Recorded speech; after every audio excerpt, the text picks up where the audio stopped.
یہ جو آیت آ رہی ہے، یہ آیتیں بیشتر آیات جو کپل آف آیات جو آگے آ رہی ہیں، یہ بہت مشہور آیات ہیں جو کہ مختلف نمازوں میں ہم پڑھ بھی لیتے ہیں، سب کو یاد بھی ہوتی ہیں زیادہ تر۔ اب یہ ان آیات کا جو مقصد ہے، مقصد کیا ہے ان آیات کا، پہلے ہم لوگ یہ جان لیتے ہیں۔ ان آیات کے اندر اس سے قبل جب ہم نے دیکھا، اس سے قبل یہود کا تذکرہ تھا سورہ بقرہ میں مکمل طور پر، اور مکمل طور پر جو ہے وہ یہود کو بیان کیا جا رہا تھا کہ جب وہ امت مسلمہ تھے تو ان کے حالات اور ان کے نظریات کیا کیا تھے،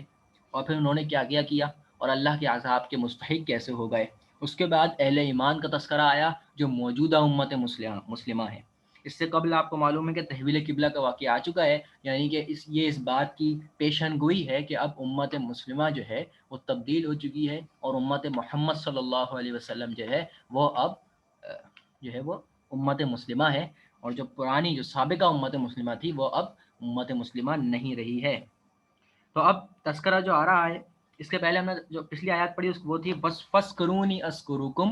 وَاشْكُرُوا لِي وَلَا تَكْفُرُونَ، اور تم میرا ذکر کیا کرو، میں تمہارا ذکر کیا کروں گا، اور میری شکر گزاری کرو، میرا شکر ادا کرو، اور میری ناشکری مت کرو۔ اس کے بعد کیا آ رہا ہے، یا ایھا الذین آمنوا استعینوا بالصبر والصلاۃ، اے ایمان والو، اے وہ لوگ جو ایمان لائے، یعنی ہم سے تذکرہ ہو رہا ہے، ہم کو اللہ تعالیٰ کیا نام دے رہا ہے، اے ایمان والو، یا ایھا الذین آمنوا، اے ایمان والو، آمنوا استعینوا، استعانت حاصل کیا کرو، مدد حاصل کیا کرو، کس سے،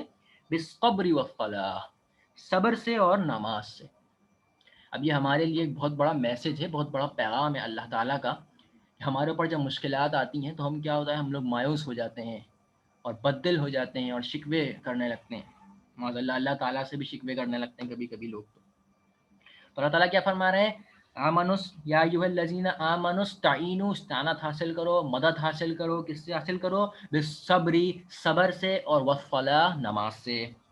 ان اللہ مع الصابرین، اللہ تعالیٰ فرما رہے ہیں تم اکیلے نہیں ہو، ان اللہ مع الصابرین، اللہ تعالیٰ صبر کرنے والوں کے ساتھ ہے۔ کہ جب تم صبر کرتے ہو تو ظاہری بات ہے یہ ایک مشکل کام ہے، لیکن یہ کام یاد رکھو کہ اللہ تعالیٰ صبر کرنے والوں کے ساتھ ہے۔ ولا تقولوا لمن يقتل في سبيل الله اموات، اور اللہ تعالیٰ کی راہ میں جو لوگ مارے جائیں، جو لوگ شہید کیے جائیں، جو لوگ قتل کیے جائیں، ان کو مردہ مت کہو، بل احیاء ولکن لا تشعرون، وہ حقیقت میں زندہ ہیں لیکن تمہیں اس کا شعور نہیں ہے۔ وَلَنَبْلُوَنَّكُمْ بِشَيْءٍ مِّنَ الْخَوْفِ، اور ہم تمہیں آزمائیں گے۔ اب یہ کیا آ رہا ہے، ہم ہی سے تذکرہ ہو رہا ہے، یہ ہم سے پہلے کیا فرمایا گیا کہ صبر کرو، نماز سے مدد لو، اللہ تعالیٰ صبر کرنے والوں کے ساتھ ہے۔ اب ہمیں بتایا جا رہا ہے کہ وَلَنَبْلُوَنَّكُمْ بِشَيْءٍ، تمہاری ہم لوگ آزمائش ضرور لیں گے۔ کیسی آزمائش لیں گے، بِشَيْءٍ مِّنَ الْخَوْفِ، تمہیں دشمن کے خوف سے، دشمن کے ڈر سے، دشمن کا ڈر ہوگا اس سے تمہاری آزمائش لیں گے، والجوع، اور بھوک پیاس سے، ونقص من الاموال، اور مال کے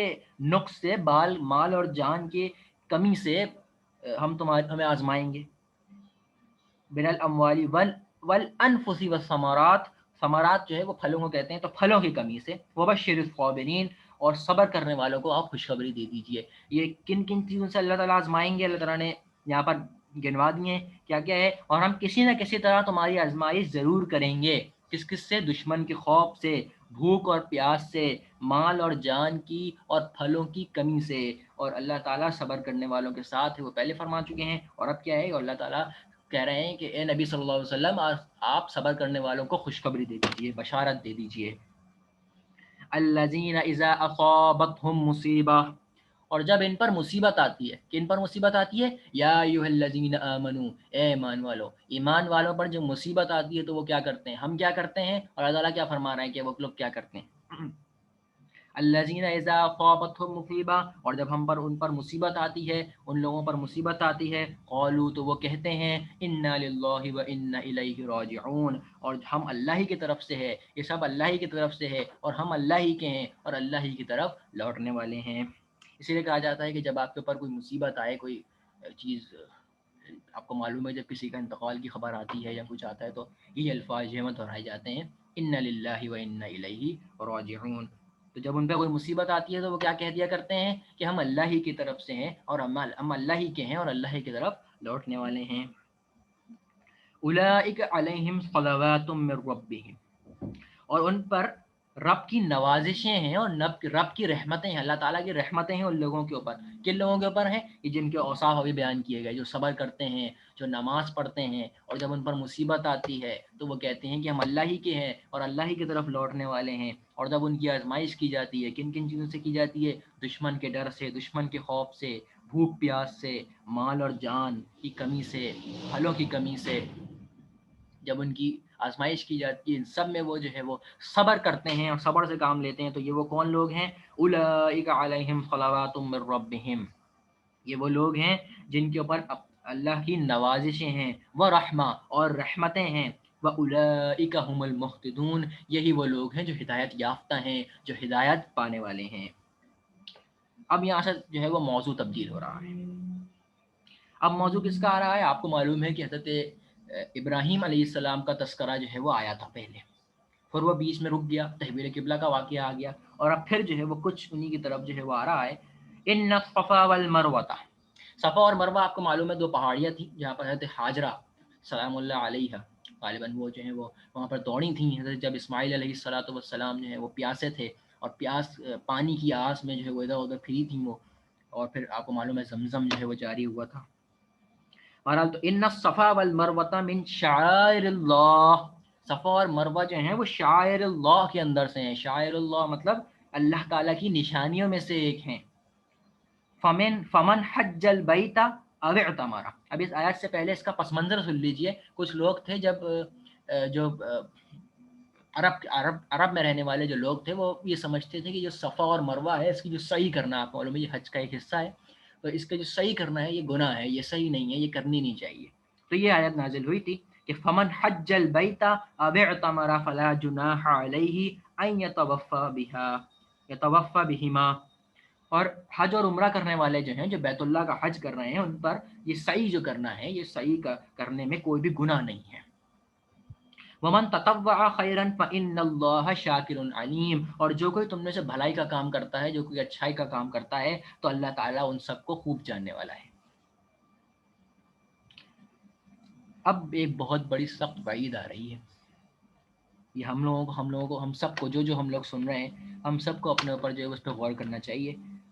اس بات کو تو ضرور ہمیں جو ہے وہ سمجھنا چاہیے۔ سنیے ذرا آیات کو غور کیجیے گا۔ ان الذین یکتمون، اور جو لوگ ہماری اتاری ہوئی دلیلوں کو، ما انزلنا من البینات والہدی من بعد ما بیناہ للناس فی الکتاب، اور جو لوگ ہماری اتاری ہوئی دلیلوں کو اور ہدایات کو چھپاتے ہیں باوجود یہ کہ ہم نے اسے کتابوں میں نازل کر دیا ہے۔ یہ میں ابھی اس کی ڈیٹیل بتاتا ہوں۔ اولئک یلعنہم اللہ ویلعنہم اللاعنون، تو اللہ تعالیٰ فرما رہے ہیں ایسے لوگوں پر اللہ کی لعنت ہو، اور نہ صرف اللہ کی لعنت ہو بلکہ ان سب کی لعنت ہو جو لعنت کرنے والے ہیں۔ اس کا مطلب کیا ہوا؟ اس کا مطلب یہ ہوا کہ اللہ تعالیٰ نے جو باتیں اپنی کتاب میں نازل فرما دی ہیں انہیں چھپانا اتنا بڑا جرم ہے کہ اللہ تعالیٰ کیا فرما رہے ہیں کہ اللہ کے علاوہ تمام لعنت کرنے والوں کی ان پر لعنت ہو۔ اس کی حدیث مبارکہ میں بھی ہمیں ڈیٹیل ملتی ہے۔ نبی کریم صلی اللہ علیہ وسلم نے ارشاد فرمایا کہ جس سے کوئی ایسی بات پوچھی گئی کہ جس کا اس کو علم تھا اور اس نے اسے چھپایا، کیا فرمایا نبی کریم صلی اللہ علیہ وسلم نے؟ یاد کر لیجئے اس کو، کہ جس سے کوئی ایسی بات پوچھی گئی جس کا اس کو علم تھا اور اس نے اسے چھپایا تو قیامت والے دن آگ کی لگام اس کے منہ میں دی جائے گی۔ یہ کتنی بڑی وعید ہے ہم لوگوں کے لیے۔ یہ کون لوگ ہیں جو اس ہدایت کو چھپاتے ہیں جو اللہ تعالیٰ نے اپنے قرآن میں نازل فرما دی ہے۔ اللہ تعالیٰ ہمیں جہنم کی آگ سے بچائے، آمین ثم آمین۔ الا الذین تابوا، لیکن وہ لوگ جو توبہ کر لیں، واصلحوا، اور اپنی اصلاح کر لیں، فاولئک واصلحوا وبینوا فاولئک اتوب علیہم، اور اس کو بیان کر دیں، یعنی جو انہوں نے چھپایا تھا اس کو بیان کر دیں، فاولئک اتوب علیہم، تو ان کی توبہ کو میں قبول کر لیتا ہوں۔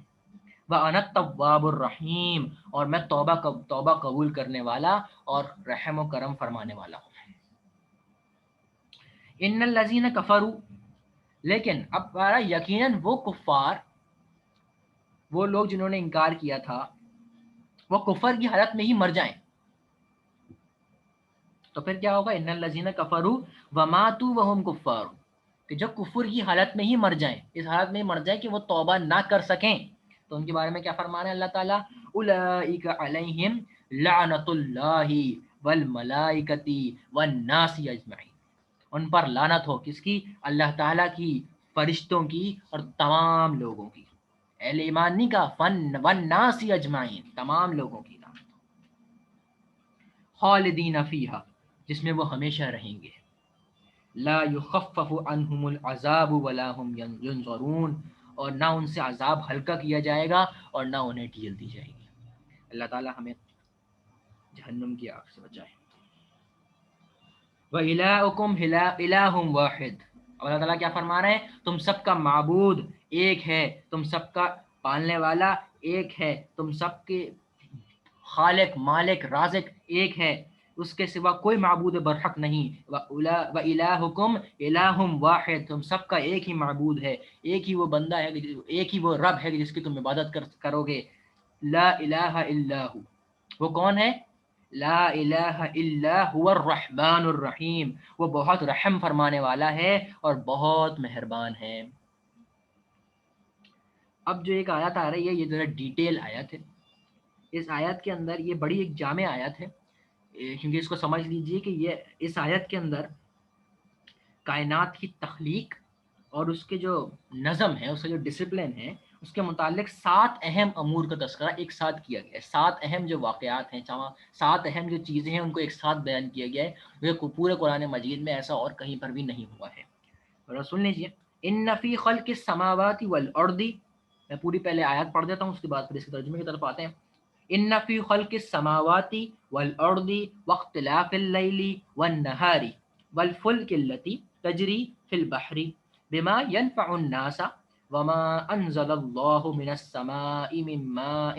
فاحیا به الارض بعد موتها وبث فيها من كل دابة وتصريف الرياح والسحاب المسخر بين السماء والارض لآیات لقوم یعقلون۔ اب اس کو سمجھ لیتے ہیں۔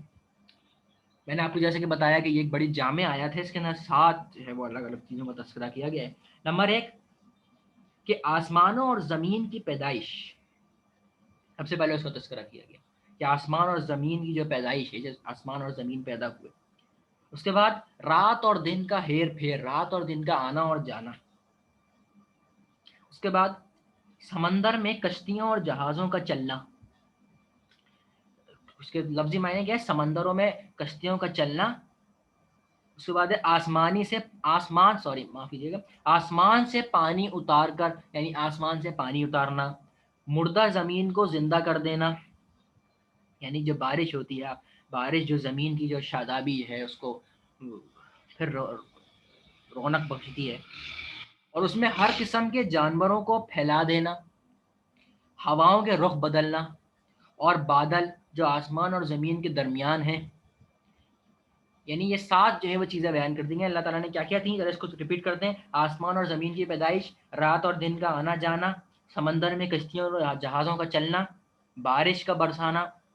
ہر قسم کے جانوروں کی پیدائش، اور ہر قسم کی ہوائیں چل رہی ہیں، اس کا آنا جانا، اور بادل جو کہ آسمان اور زمین کے درمیان موجود ہیں۔ ان میں عقل مندوں کے لیے بہت بڑی قدرت الہی کی نشانیاں ہیں۔ اس سے پہلے ہم پڑھ چکے ہیں کہ جو قریش تھے، جو کفار تھے، وہ کیا کہتے تھے کہ ہمیں کوئی نشانیاں بتائیں، ہمیں کوئی نشانیاں بتائیں۔ اللہ تعالیٰ کیا فرما رہے ہیں کہ ان سب میں نشانیاں ہیں، کن کے لیے؟ عقل مندوں کے لیے۔ وَمِنَ النَّاسِ مَن يَتَّخِذُ مِن دُونِ اللَّهِ، ان میں بعض لوگ ایسے بھی ہیں جو اللہ کے ساتھ اوروں کو شریک کرتے ہیں۔ مَن يَتَّخِذُ مِن دُونِ اللَّهِ أَندَادًا يُحِبُّونَهُمْ كَحُبِّ اللَّهِ، اور ان سے ایسی محبت رکھتے ہیں جیسی ان کو اللہ سے محبت رکھنی چاہیے، یعنی کیا فرمایا اللہ تعالیٰ نے کہ کچھ لوگ ان میں ایسے بھی ہیں کہ جو شریک ٹھہراتے ہیں اللہ کے ساتھ، دوسروں کو شریک کرتے ہیں، وہ مشرک ہیں، اور وہ ان سے ایسی محبت رکھتے ہیں جیسی اللہ سے رکھنی چاہیے۔ والذین آمنوا، دیکھیں ان کے مقابلے میں جو ایمان والے ہیں، اشد حب اللہ، وہ اللہ سے محبت رکھتے ہیں اور اللہ سے سخت محبت رکھتے ہیں، اللہ سے شدید محبت رکھتے ہیں۔ ولو جر الذین ظلموا، کاش کے مشرک لوگ جان لیتے، جو مشرک لوگ ہیں، اب فرما دیا اللہ تعالیٰ نے، بتا دیا کہ اہل ایمان کیا کرتے ہیں، وہ اللہ سے شدید محبت رکھتے ہیں، لیکن وہ جو مشرک لوگ ہیں، ولو يرى الذين ظلموا إذ يرون العذاب أن القوة لله جميعا وأن الله شديد العذاب، کاش کہ یہ مشرک لوگ جان لیتے کہ جب کہ اللہ کے عذاب کو دیکھ کر جان ہی لیں گے یہ لوگ، لیکن وہ لوگ جان لیتے کہ تمام طاقت اللہ ہی کو سزاوار ہے، اللہ ہی ہے تمام طاقت رکھنے والا، اور اللہ تعالیٰ سخت عذاب دینے والا ہے۔ اگر یہ سب لوگ جان لیتے یہ سب کچھ تو ہرگز شرک نہ کرتے۔ استبر الذین اتبعوا من الذین اتبعوا ورأوا العذاب وتقطعت بهم الاسباب، اور جس وقت پیشوا لوگ، ان کے جو پیشوا ہیں، وہ لوگ اپنے تابع داروں سے بیزار ہو جائیں گے اور عذاب کو اپنی آنکھوں سے دیکھ لیں گے، اور کل رشتے ناطے ان کے ٹوٹ جائیں گے۔ یہ وہی دن ہے۔ وقال الذین اتبعوا، اور تابع دار لوگ جو ہوں گے، یعنی پہلے تو بتا دیا گیا نا کہ جو پیشوا ہوں گے ان کے، جیسے ہمارے امام ہوتے ہیں، ان کے جو پیشوا ہوں گے وہ کیا کریں گے، وہ اپنے تابع داروں سے بیزار ہو جائیں گے اور عذاب کو دیکھ لیں گے۔ اب جو تابع دار ہیں وہ کیا ہوں گے، اور تابع دار لوگ کہنے لگیں گے، وقول الذین اتبعوا، اور جو تابع دار ہوں گے وہ کہنے لگیں گے، لو ان لنا کرتن، کاش ہم دنیا کی طرف دوبارہ لوٹ جائیں، فنتبرأ منہم کما تبرؤوا منا، اور تو ہم اگر ہم ان کی طرف دوبارہ لوٹ جائیں، کاش ہم دنیا کی طرف دوبارہ لوٹ جائیں تو ہم کبھی بھی ان میں سے ایسے بیزار نہیں ہوں گے، ہم یہ کام نہ کرتے۔ کذالک یریہم اللہ اعمالہم حسرات علیہم وما ہم بخارجین من النار، اس طرح اللہ تعالیٰ ان کی اعمال ان کو دکھائے گا اب، اور وہ حسرت ان کو حسرت آئے گی، وہ حسرت ان کو حسرت دلانے کے لیے اللہ تعالیٰ ان کے اعمال دکھائے گا، یہ ہرگز جہنم سے نہ نکلیں گے۔